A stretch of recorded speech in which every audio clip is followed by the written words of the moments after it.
Bonjour à toutes, bonjour à tous. Les conteuses de l'atelier Contes de Saint-Chiron sont très heureuses de vous retrouver pour notre 3e séance. Nous espérons que vous avez fait un bon voyage, que vous êtes bien revenus du bord de la mer. Et cette fois-ci, nous vous emmenons un peu plus loin. Nous allons aujourd'hui en Afrique.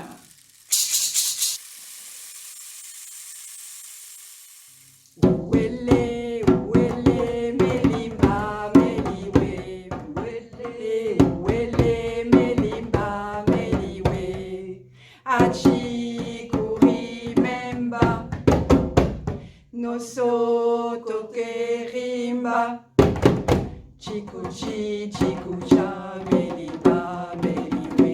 Chikuchi, chikucha, mélimba, mélioué.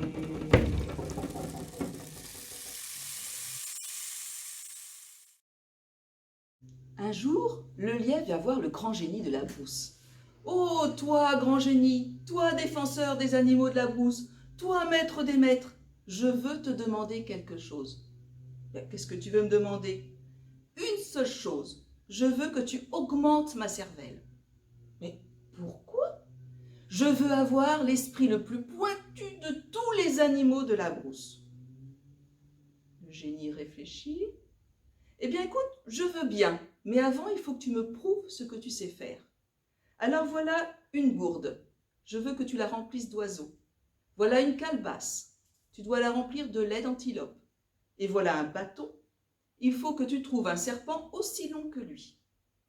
Quand tu auras la gourde pleine d'oiseaux, la calebasse pleine de lait et le serpent aussi long que le bâton, je verrai ce que je peux faire pour toi. Le lièvre part, encombré de sa gourde, sa calebasse et le bâton. Il trotte un moment, et puis il s'arrête auprès d'un point d'eau, là où tous les animaux de la brousse, quand le soleil se couche, viennent s'abreuver. Il reste tranquille, et il pense, jusqu'à ce que le soleil descende pour disparaître. À ce moment-là, tous les petits oiseaux de la brousse sont arrivés, et on a entendu des piaillements, des cris, oh ça vole, ça boit, ça revole.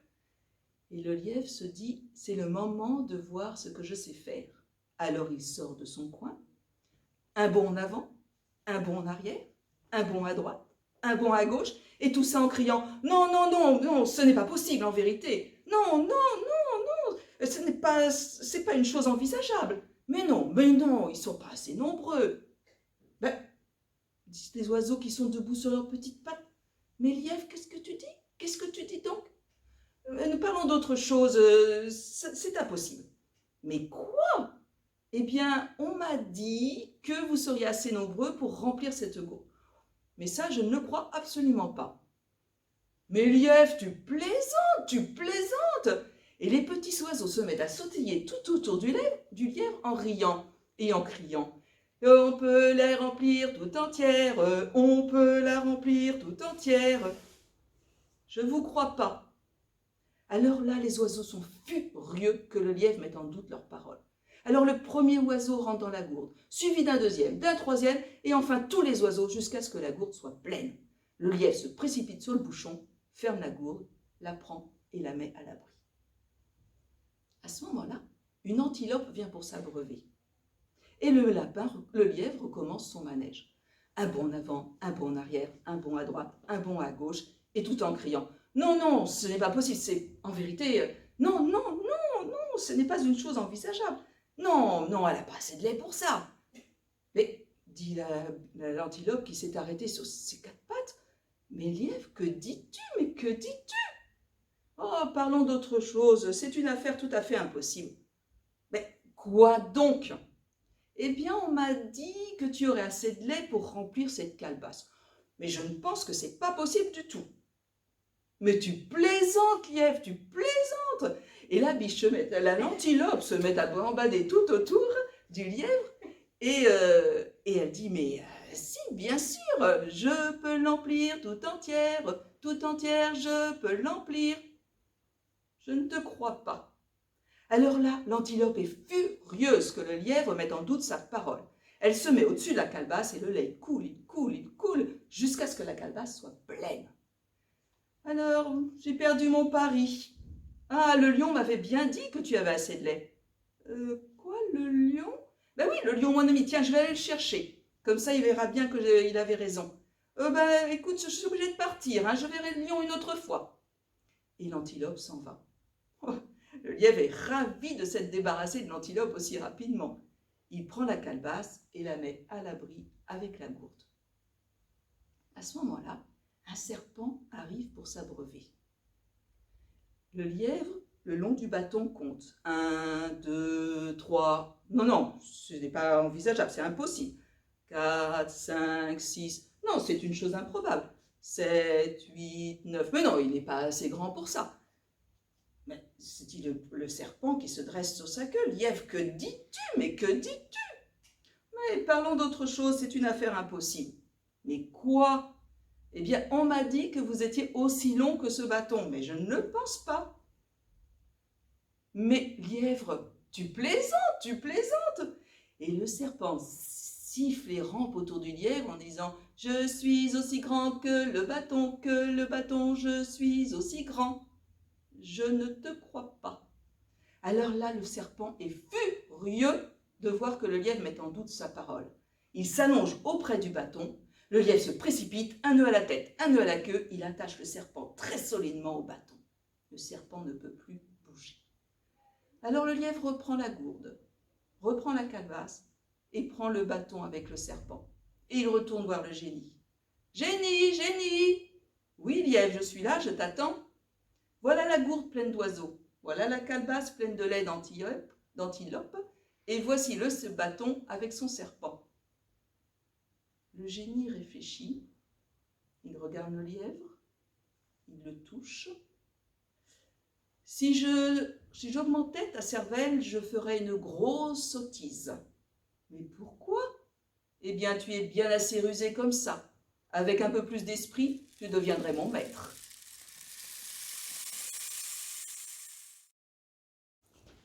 Au Sénégal, à l'ouest de l'Afrique, vivait un petit garçon qui s'appelait Bougouma. Il vivait avec sa maman dans une case. Oh, Bougouma adorait rendre service, mais il n'était pas trop futé. Un jour, sa maman lui demande d'aller acheter une aiguille au village. Alors Bougouma y va avec joie. Et quand il revient, sur le chemin, il rencontre un ami qui porte sur la tête un sac de farine. Ben oui, en Afrique, on porte beaucoup les choses sur la tête.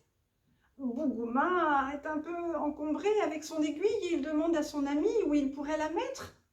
« Eh bien, tu n'as qu'à la planter dans mon sac de farine. » Et c'est ce que fait Bougouma. Et quand ils arrivent au village, Bougouma voudrait bien récupérer son aiguille. Et il cherche avec son ami. Et dans la farine, il ne la trouve pas.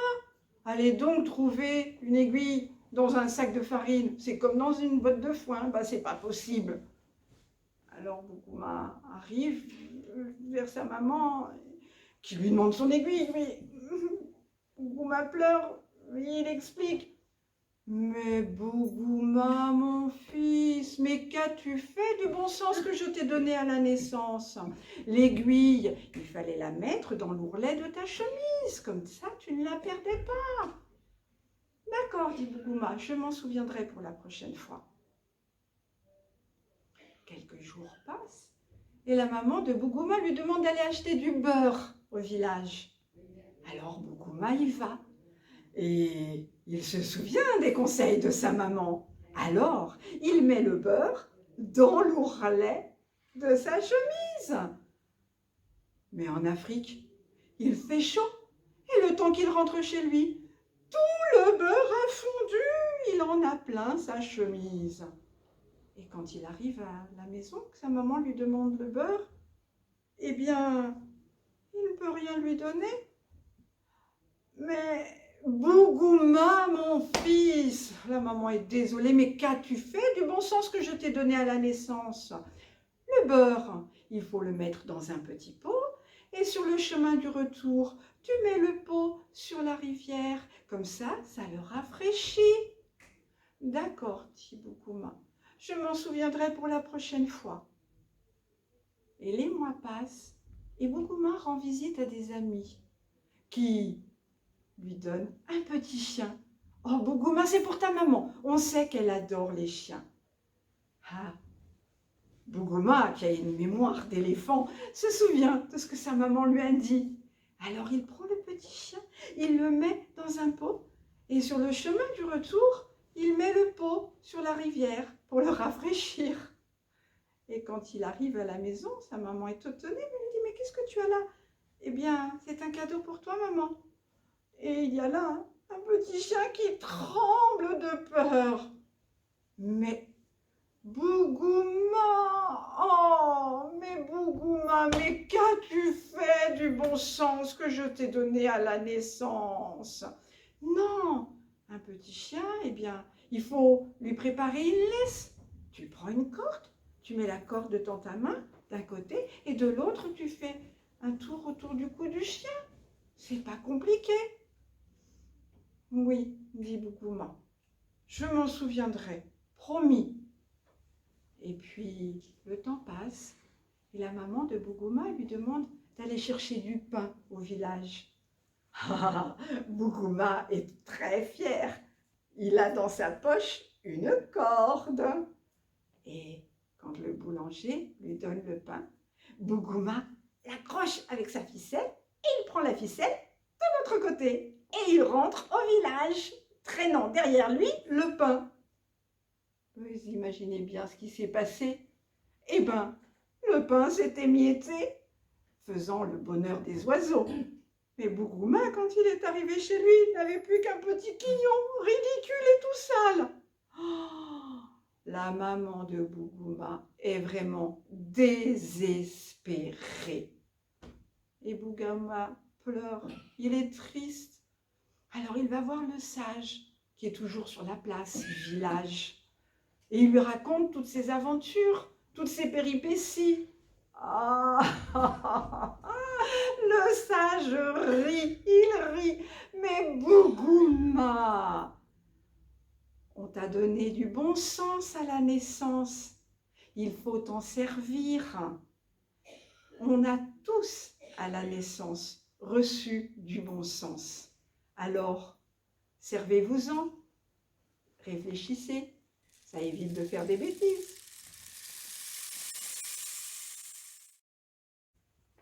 En Afrique, dans un petit village du Sénégal, il y avait une petite fille très gourmande et très malicieuse. Elle s'appelait Diabou Ndao. Oh, elle aimait beaucoup les nioules. Ce sont des petites noix qui poussent sur les palmiers en Afrique. Et tous les enfants en Afrique adorent casser les nioules pour croquer la petite amande qui se trouve à l'intérieur. Oh, mais Diabou Ndao aimait beaucoup trop les nioules. Elle en abusait. Le soir, lorsque tous les gens étaient rentrés dans leur case pour le dîner, elle reste dans la cour et elle casse les nioules. Même lorsque tout le village est endormi, elle est toujours dans la cour et elle casse. Une nuit, on a entendu un lion rugir au loin. Et la maman de Diabou s'est réveillée. « Diabou, Diabou, ma petite fille, rentre vite.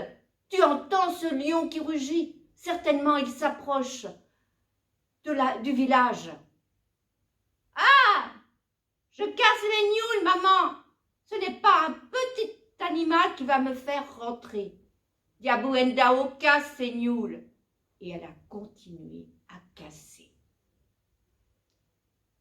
Tous les matins, elle pose devant elle une grande pierre plate.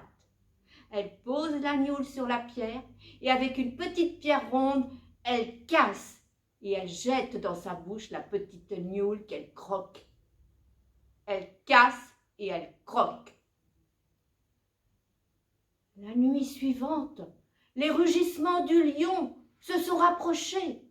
Et là, c'est le papa de Diabou qui s'est réveillé. « Diabou, Diabou, rentre vite, tu entends ce lion, il se rapproche et personne ne viendra te sauver. »« Ah, je casse les nioules, papa, ce n'est pas un petit chat malade qui va me faire peur. » Et elle a continué à casser. Diabou Ndao casse ses nioules. et les rugissements du lion se sont faits plus terrifiants, plus près. Tous les gens s'étaient barricadés dans leurs cases.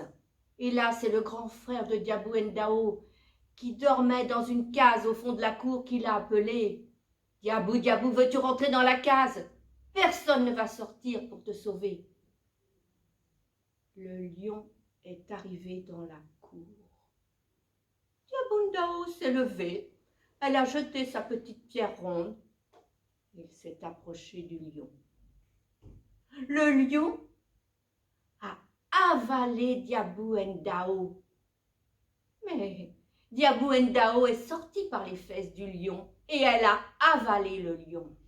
Mais le lion est sorti par les fesses de Diabou Ndao et il a avalé Diabou Ndao. Diabou Ndao est sorti par les fesses du lion. Elle a avalé le lion et elle a bouché ses fesses avec des feuilles de palmier. Et puis elle est rentrée chez elle, elle s'est couchée et elle a passé une excellente nuit. Le lendemain, elle se réveille, elle saute de son lit, elle sort de la case et elle court, elle court, elle court, elle court. Et tous les gens qui la voient passer se demandent où une petite fille comme elle peut courir comme ça. Mais elle le sait. Elle arrive au centre du village. Il y avait beaucoup de monde car c'était jour de marché. Alors elle se fraye un passage. Et quand elle est arrivée au milieu des gens, elle crie « Hé, vous, les gens du marché, vous savez que je peux vous faire peur ?» Nous faire peur. À toi, une petite fille comme toi, même tes parents ne peuvent pas nous faire peur. Il n'y a que Dieu qui peut nous faire peur. Ah, vous en êtes si sûrs, il n'y a que Dieu qui peut vous faire peur. Et Diabou Ndao a retiré les feuilles de palmier de ses fesses. Et le lion est sorti. Et il a couru après tous les gens qui se sont enfermés dans leur case. Et Diabou Ndao a éclaté de rire. Et elle est retournée chez elle, dans sa cour. Et elle a continué à casser les nioules. Mon conte est terminé. Le premier qui l'aura respiré ira au paradis. Il y avait en Afrique un petit garçon qui s'appelait Umbabaye. Il avait les cheveux noirs, crépus, les yeux malicieux. Et tout le monde disait de lui qu'il avait un cœur grand comme un baobab. Un jour, Umbabaye se promène et il rencontre un homme qui se traîne, mais se traîne. « Eh bien, homme, tu es malade pour te traîner ainsi ?»« Oh non, la santé, ça va. Mais c'est à moi qu'on a confié le plus gros mot du monde. Et il est lourd à porter. Alors, je cherche des petites oreilles qui pourraient me soulager un peu. » Alors, comme Umbabaye a un cœur grand comme un baobab, il tend l'oreille. Et au fur et à mesure que le gros mot glisse dans son oreille, il se sent lourd, lourd, lourd. Et au moment où il redresse la tête, eh bien l'homme n'est plus qu'un petit point, loin à l'horizon. Je suis Umbabaye, je suis bien fatigué. Je ne veux plus de ce gros mot. Et alors il rencontre un dromadaire. Mais je vous parle d'un temps où les dromadaires avaient le dos aussi plat que ma main. Ben, Umbabaye, tu es malade, tu te traînes. Moi non, la santé ça va. Mais on m'a confié le plus gros mot du monde et c'est lourd à porter. Alors je cherche des petites oreilles, de dromadaire par exemple, pour me soulager un peu. Et comme le dromadaire sait qu'Umbabaye a un cœur aussi grand qu'un baobab, il tend l'oreille. Mais au fur et à mesure que le gros mot tombe dans son oreille, il sent pousser une bosse dans son dos. Tu as vu l'effet qu'il me fait ton gros mot? Reprends-le. Et le gros mot, il l'a rendu. Mais la bosse, il l'a gardée. Je suis le dromadaire, je vis dans le désert. Je ne veux plus de ce gros mot. Quelques jours plus tard, il rencontre la girafe. Mais je vous parle d'un temps où la girafe avait un tout petit cou ridicule. Et elle s'appelait Elisabeth. Bonjour, Oumbabaye. Mais tu es malade pour te traîner ainsi? Oh non, pour la santé ça va. Mais je transporte le plus gros mot du monde. Et il est si lourd à porter que j'aimerais bien des petites oreilles de girafe pour me soulager un peu. Et comme la girafe sait que Oumbabaye a le plus grand cœur qu'un baobab, elle penche son oreille et le mot glisse dedans. Mais au fur et à mesure, le cou de la girafe s'allonge, s'allonge. Et tu as vu l'effet qu'il me fait, ton gros mot? Tu peux le garder. Le gros mot, elle l'a rendu. Mais le cou, elle l'a gardé. Je suis la girafe, je ris et je m'esclaffe. Je ne veux plus de ce gros mot. Et bien, il rencontre un crocodile. Et le crocodile lui dit, Babaye, tu es malade? Oh, tu es tout en train de te traîner. Et puis, il faut vous dire que je vous parle d'un temps où les crocodiles, ils riaient, ils étaient joyeux et ils montraient toutes leurs dents. Et Oumbabaye répond, non, la santé, ça va. Mais je trimballe le plus gros mot du monde et c'est lourd à porter. J'aimerais bien trouver des petites oreilles de crocodile pour me soulager un peu. Et le crocodile, comme il sait qu'Oumbabaye a un cœur gros comme un baobab, il tend l'oreille. Mais au fur et à mesure où le gros mot tombe dans l'oreille du crocodile, il sent se devenir triste et des larmes coulent sur ses joues. Tu as vu l'effet qu'il me fait, ton gros mot? Reprends-le. Et le gros mot, il l'a rendu. Mais les larmes de crocodile, il les a gardées. Je suis le crocodile, je ne me fais pas de bile. Je ne veux plus de ce gros mot. Et Oumbabaye continue de se traîner dans la savane. Et c'est là qu'il rencontre une tortue. Mais je vous parle d'un temps où la tortue était vive, rapide. Elle partait de gauche à droite. Et surtout, elle disait du mal de tout le monde. Aux uns, elle disait du mal des autres. Aux autres, elle disait du mal des uns. Oh, eh bien, Oumbabaye, t'es malade ou quoi? Pourquoi tu te traînes ainsi? Oh, moi, la santé, ça va. Mais c'est à moi qu'on a confié le plus gros mot du monde. Alors je cherche des oreilles de tortue peut-être, pour me soulager un peu. Et comme la tortue adore les commérages, elle tend l'oreille. Et au fur et à mesure que le gros mot glisse dans son oreille, elle se sent lourde. Mais au moment où elle redresse la tête, oh, Oumbabaye qui avait bien compris la leçon, il est tout petit là, un petit point sur l'horizon. Et depuis, eh ben, la tortue, elle se traîne dans la savane, elle se traîne dans les eaux, elle se traîne dans les jardins. Moi, je suis la tortue, je me traîne et j'en peux plus. Je ne veux plus de ce gros mot. Mais si vous voulez connaître le gros mot, demandez à la tortue. Elle vous répondra. Peut-être.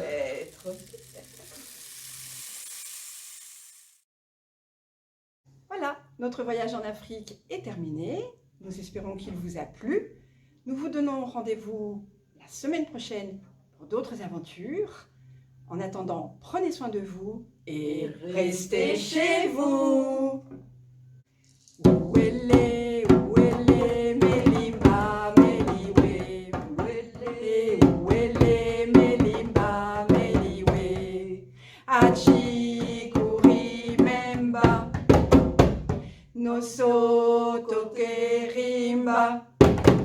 Chicuchi, chicucha.